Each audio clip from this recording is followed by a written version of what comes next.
All right, Hurricanes fans, we are back. So we've got the South Florida Bulls this week. South Florida Bulls. They're actually ranked number 18th, which is kind of crazy. I never expected us to have a top 20 matchup with the South Florida Bulls, but we here, right? Um, I've got a few different things that I want to discuss about this team. I've watched both of their games. I actually watched them live when they happened. Um, so I've got a few different topics that I want to cover. I'll go over all that stuff, just like some initial thoughts that I have on this team.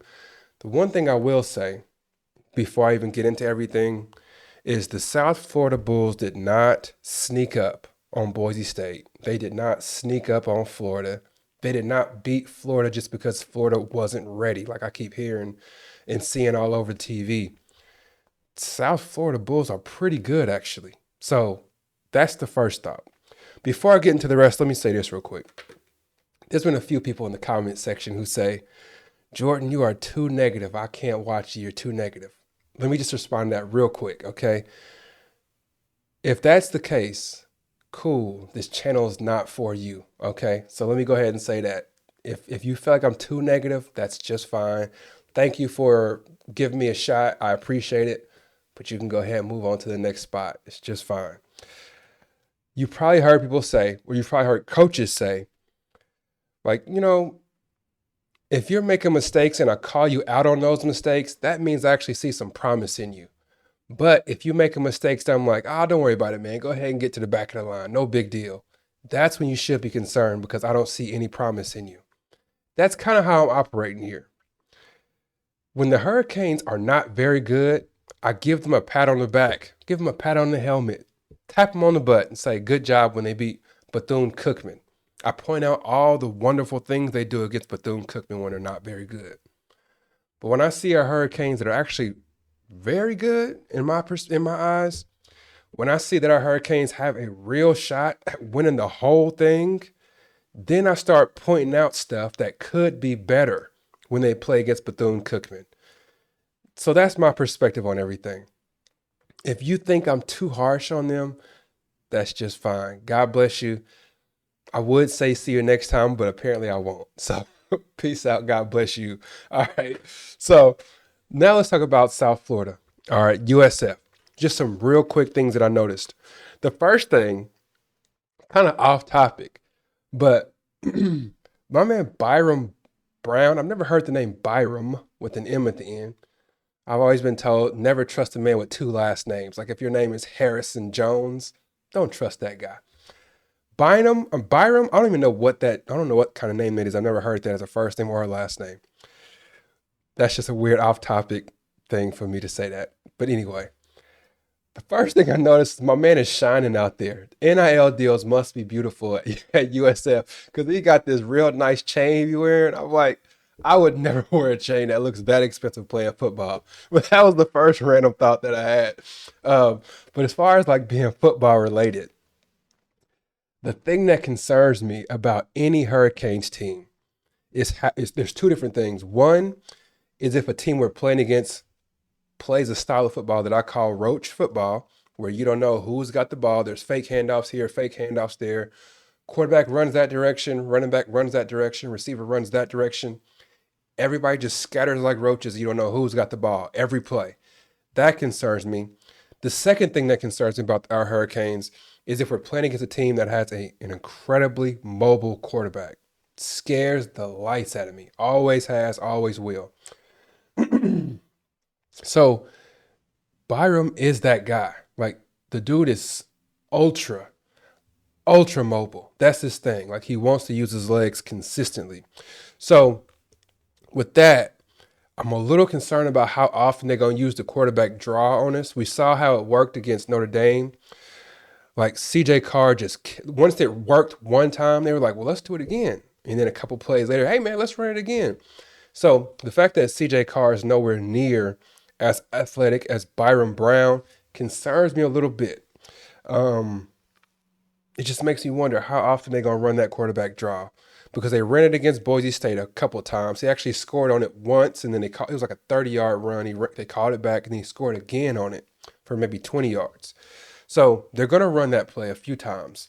I'm just praying that our team is ready the first time they run it because I'm thinking if they try to run it and they only gain 1 yard, or maybe they lose a couple yards, excuse me, maybe they won't just spam that play the whole game. We'll see. But the thing that comes to mind when I watch him play and when I watch Byron Brown run is it's kind of similar to like when Debo Samuel was playing for the Niners. When you get the ball to Kittle, like those players are not going to go down. You have to take them down. So there's a lot of players actually. You'll see them running across the middle. They get hit and they just go down to the ground. But then you get people like Kittle or like Byron Brown. He's not going to get hit and just go down. You have to actually grab him, wrap him up, and take him to the ground. Don't just assume he's going to go down. So there was one play, against Boise State, where he's running on the right side of the field, and a safety, I think it was a safety, comes crashing down, like comes sprinting full speed at him. And Byron Brown didn't try to give him like a sidestep, didn't try to hurdle him or anything. He just lowered his shoulder and ran right through him and kept running and got about 10 more yards and got a first down on it. So they have to keep in mind that this dude is running like a running back. He's not going to slide. He's not going to jump out of bounds real quick. He's looking for contact. There was one play against Boise State where he was running to the end zone, about to score, and instead of just running across the plane, he ran towards the defensive back and hit him. So he's looking for contact. Kind of weird, but it works for him apparently. So that was my first thought. Well, I guess the first thought was the NIL chain. The second thought was that they do love to do the quarterback draw, and he's not going to go down. You have to take him down. All right, so the next thing I noticed about them is that their offensive line honestly does not look very good at all. If I was giving them a grade, I'd probably give them like a C, almost leaning towards a C minus. They did not look very stout at all. There were a few times when Boise State just rushed 3 and got pressure on the quarterback. I was like, whoa. So if that's the case, we should be able to get pressure on them consistently, especially with Ruben Bain and Mesidor going back. So that brings me to my next point. How are we actually, and let me know what y'all think in the comment section about this. How are we actually going to approach the quarterback rush in this situation? Do you think that our defensive coordinator is going to unleash Bain and Mesidor and say, just go get them? Or do you think he's going to have more of a QB contain mentality where he's saying, I don't want you to go to the left side of this blocker. I don't want you to go to the right side of the blocker. I want you to play straight up and just watch the quarterback. If he tries to break contain and go outside, then go get him. If he tries to shoot up the gap, then go get him. But don't commit yourself to the left or the right side of the guy who's blocking you. So I wonder how we're going to attack that. Because I watched Boise State, and they seem like they alternated it quite a bit. But they got burnt really bad on that play for about 30 yards. They got called back because the defensive ends tried to pin their ears back and rush up the field around the outside. And Brown just saw that happening, and once the defensive ends passed him, he just ran straight up the middle and was gone. So it makes me wonder, how are we going to play it? I would prefer to not go around the ends. I would prefer just do a contain and just have them stay back there, stay in the pocket, and pass the ball the entire game. I'd say if you want to beat me being a drop back passer, go ahead and beat me that way. But I'm not going to let you beat me by running the ball right up the gut for 15 to 20 yards each time we try to pin our ears back to get you. That's my perspective. Let me know what y'all think they're going to end up doing. Okay, the next thing I want to cover is they have remember how Syracuse played last year? I called it jump ball left and jump ball right. They would just basically have their quarterback close his eyes and throw a jump ball to the left side of the field if it's one-on-one. And the next play, if it's one-on-one on the right, he would basically close his eyes again and throw a jump ball. They didn't even have to be open. He would just throw it up, and then his receivers would just climb over our corners and defensive back, just climb over and bring the ball down for a completed catch. Don't remind me of that game. Lord have mercy. But they kind of remind me that every now and again, where he would throw these contested passes, but they weren't let's say 10 yards on the field. He would throw contested passes 40-yard ball in the air where it's just him and another guy down the field. He just throwing a prayer. Sometimes he overthrew him by 10 yards, and sometimes he actually threw it pretty well. It was kind of all over the place, but they don't mind challenging the one-on-one corners, which I know we got a revamped defensive backfield, but man, I'm never a fan of unleashing a corner one-on-one down the field. I think you always got to have at least one or two people, two safeties back, just covering everything deep to double team on the deep stuff. But that's just my mentality on that. Another thing that I thought was weird actually is that USF runs a bunch, and I mean a bunch of slow developing screen passes to the receivers. I've never seen that style of football before. Typically if you're going to run a screen pass to the receiver, you kind of want to do like Cam Ward would do. You get the ball in his hands, and as soon as he got it, boom, it's out. But these guys, like, it's weird, man. Like, Brown will get the ball, and then he, like, stands behind the line like he's going to run it, and then he'll throw it out to, I guess it's like a fake quarterback draw or something. I don't know.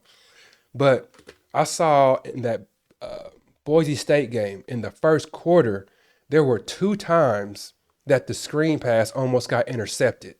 And I'm telling you, if they do that play like 5 times against the Hurricanes, we're going to intercept at least one screen pass. I'm telling you, because I've never seen that play before. I'm telling you, like, he gets the ball, but he really doesn't act like he's going to run 40. He just holds it for a long time. And then he's like, boom, and throws it down there.